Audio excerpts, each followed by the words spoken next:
നമസ്കാരം. STV വാർത്തകളിലേക്ക് സ്വാഗതം. ആദ്യം പ്രധാന വാർത്തകൾ.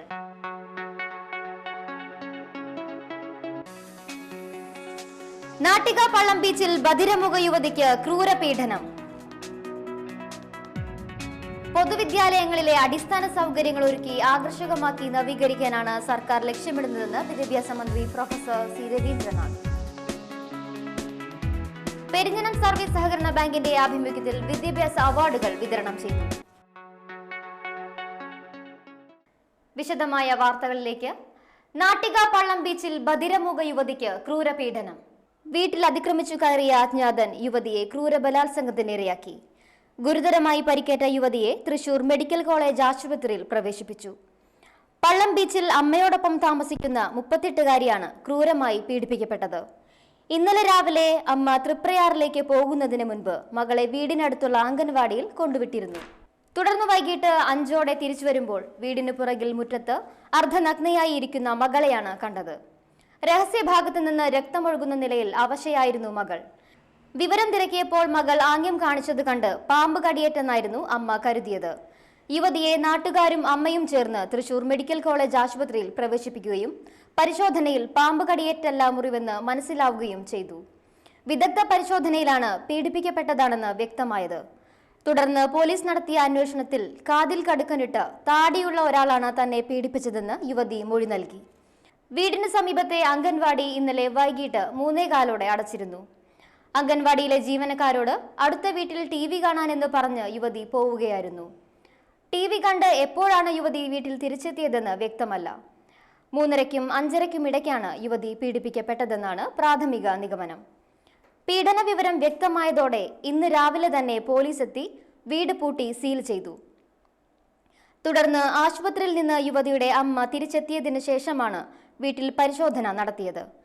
Irinjalakuda DYSP ST Suresh Kumar, Valappad CI R Ratheesh Kumar എന്നിവരുടെ നേതൃത്വത്തിലാണ് പരിശോധന നടത്തിയത്.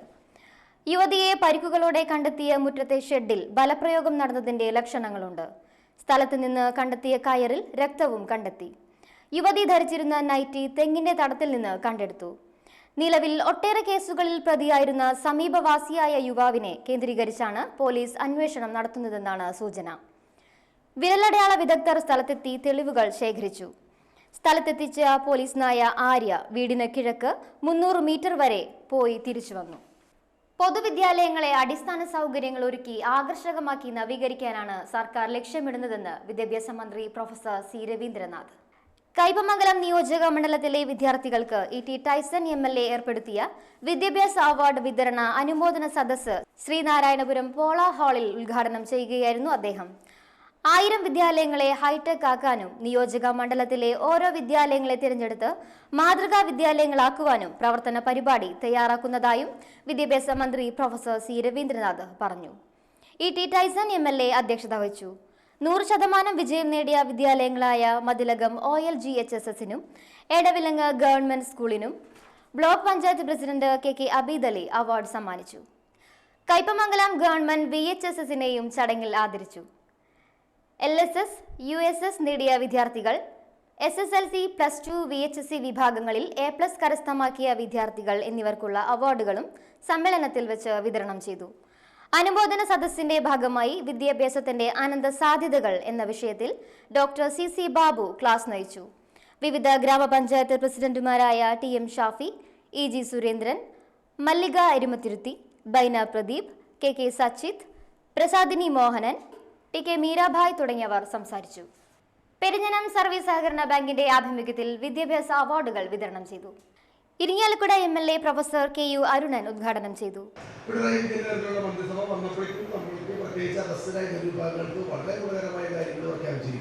ഒരു പ്രതീക്ഷയുണ്ട്, സംശയമൊന്നുമില്ല. പക്ഷെ ഞാൻ പറഞ്ഞത് അതല്ല, എല്ലാ പേരും കൂടിയിട്ട് ഒരുമിച്ച് കൈകോർത്ത് സഹകരണത്തിന്റെ മേഖലയിലൂടെ മുന്നോട്ട് പോയെങ്കിൽ മാത്രമേ രക്ഷപ്പെടൂ എന്ന ദയനീയമായ ഒരവസ്ഥയിലാണ് കേരളം.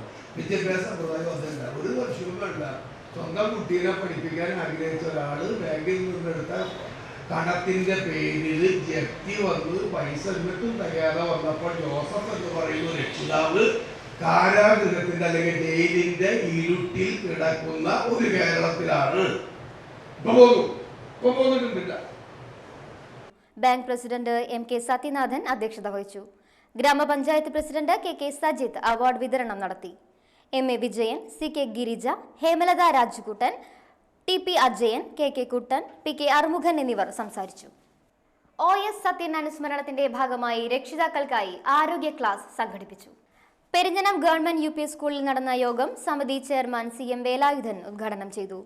എം പവിഴം ടീച്ചർ അധ്യക്ഷത വഹിച്ചു. ആരോഗ്യ പ്രവർത്തകൻ VS രമേശ് ക്ലാസ് നയിച്ചു. Vrinda Premdas, T K Meerabai teacher, PB Sajeevan, TV Suresh എന്നിവർ സംസാരിച്ചു. അല്ലെങ്കിൽ നിങ്ങളുടെ CHCയിലോ ജില്ലാ ആശുപത്രിയിലോ അല്ലെങ്കിൽ നമ്മുടെ പ്രൈവറ്റ് PHCകളിലോ ട്രീറ്റ് ചെയ്യാം. എന്ന് വെച്ച് കഴിഞ്ഞാൽ അത്രയ്ക്കധികം കേസ് അവിടേക്ക് വരുന്നത് കൊണ്ട് 50-ന് താഴെ വരുന്ന കേസുകൾക്ക് ട്രീറ്റ് ചെയ്യാനുള്ള സൗകര്യം എന്ന് വെച്ച് കഴിഞ്ഞാൽ ഈ ട്രീറ്റ് കൊടുക്കാന്ന് പറഞ്ഞാൽ പ്ലേറ്റ്ലെറ്റ് കൗണ്ട് കുറയുമ്പോൾ ബ്ലീഡിംഗ് ടെൻഡൻസി ഭയങ്കരമായിട്ട് കൂടും. മണപ്പുറം സോഷ്യൽ വെൽഫെയർ സഹകരണ സംഘം തളിക്കുളം കളക്ഷൻ സെന്ററിന്റെ ഉദ്ഘാടനം പ്രൊഫസർ KU അരുണൻ MLA നിർവഹിച്ചു.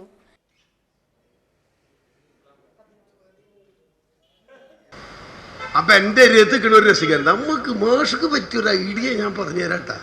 തമാശന് ഗൗരവത്തിലെടുക്കല്ലേ. ഏറ്റവും 100% കിട്ടാത്ത വല്ല സ്കൂളുണ്ടോ എന്ന് പരസ്യം ചെയ്യാം. ഉണ്ടെങ്കിൽ നമുക്ക് അവിടെ കൊടുക്കാം. നോണിയുണ്ടെങ്കിൽ പറഞ്ഞോ, ഉണ്ടെങ്കിൽ പറഞ്ഞോ, എഴുന്നേറ്റ് പറ. എല്ലാം 100 ആയില്ലേ? ഞാൻ CS ഞാനൊക്കെ പഠിക്കുന്ന കാലത്ത് 17% SSLC റിസൾട്ട്. മനസ്സിലായോ? 27% സ്റ്റേറ്റ് റിസൾട്ട് ആവറേജ്, 100-ൽ 17% ചെന്നറ. പിന്നെ ഹൈസ്കൂളിൽ അതിൽ 17-ൽ പെട്ട ഒരാളാണ് ഞാൻ. ദൗർഭാഗ്യം എന്നല്ലാണ്ട് എന്തെന്ന് പറയുന്നത്. പഠിച്ചു കഴിഞ്ഞാൽ ദൗർഭാഗ്യമല്ല, അത് വേറെ രസം. അപ്പം ഞാൻ സൂചിപ്പിച്ചു വന്നത് 96-97% SSLC റിസൾട്ടില്ലേ? എന്താ ഇതിൻ്റെ അർത്ഥം? നിങ്ങൾ ഏത് കാളച്ചന്തയിൽ ചെന്ന് നിൽക്കുന്ന ആൾക്കാരിൽ നിന്നും SSLC പരീക്ഷ എഴുതിയ 100 പേരെ ഇങ്ങോട്ട് പിടിച്ചു മാറ്റി നിർത്തിയാൽ അതിൽ 97 പേര് ജയിച്ചിട്ടുണ്ട്. ജില്ലാ സഹകരണ bank president M K Abdul Salam അധ്യക്ഷത വഹിച്ചു. സംഘം president Sajay Vainappally, Thalikkulam block panchayat vice president EP Sasikumar, panchayat അംഗം TR Ramesh Kumar, P Sathidevi, KK Vasu, NL Jose, PI Shoukath Ali, Saju Haridas, TR Ramesh Kumar എന്നിവർ സംസാരിച്ചു. കേരള വിധവാ സമിതിയുടെ 16ാം വാർഷിക പൊതുയോഗം നാട്ടിക സർവീസ് സഹകരണ ബാങ്ക് ഹാളിൽ നടന്നു. രാവിലെ നടന്ന ചടങ്ങിൽ ആവണങ്ങാട്ട് കളരി രക്ഷാധികാരി അഡ്വക്കേറ്റ് AU രഘുരാമ പണിക്കർ ഉദ്ഘാടനം ചെയ്തു. ഗീതാ ഗോപി MLA അധ്യക്ഷത വഹിച്ചു. Block panchayat president MR Subhashini, Nattika ഗ്രാമപഞ്ചായത്ത് പ്രസിഡന്റ് P വിനു, കേരള വിധവാ സമിതി പ്രസിഡന്റ് ER ഉൽപ്പലാക്ഷി, മഹിളാ സംഘം ജില്ലാ president M Swarnalatha, Nattika BJP panchayat committee president AK Chandrasekharan, panchayat അംഗം ലളിത Mohandas, MK Kannan, KP Sugadas, Shameer, KS Nadira എന്നിവർ സംസാരിച്ചു. സാമൂഹ്യ സുരക്ഷാ പെൻഷനുകൾ കുടുംബശ്രീയെ ഏൽപ്പിക്കുന്നതിന്റെ ഭാഗമായി കുടുംബശ്രീ അംഗങ്ങൾക്ക് ബോധവൽക്കരണ ക്ലാസ് നടത്തി. പെരിഞ്ഞനം കമ്മ്യൂണിറ്റി ഹാളിൽ നടന്ന class panchayat president KK Sachith ഉദ്ഘാടനം ചെയ്തു. ബ്ലോക്ക് പഞ്ചായത്ത് അംഗം CK ഗിരിജ അധ്യക്ഷത വഹിച്ചു. ഗീത പ്രകാശ് ബോധവൽക്കരണ ക്ലാസ് നയിച്ചു. പഞ്ചായത്ത് വൈസ് പ്രസിഡന്റ് സായിദ മുത്തുക്കോയ തങ്ങൾ, ലതാ ശിവരാമൻ, വിനീത മോഹൻദാസ് എന്നിവർ സംസാരിച്ചു. ഇനിയൊരു ഇടവേള.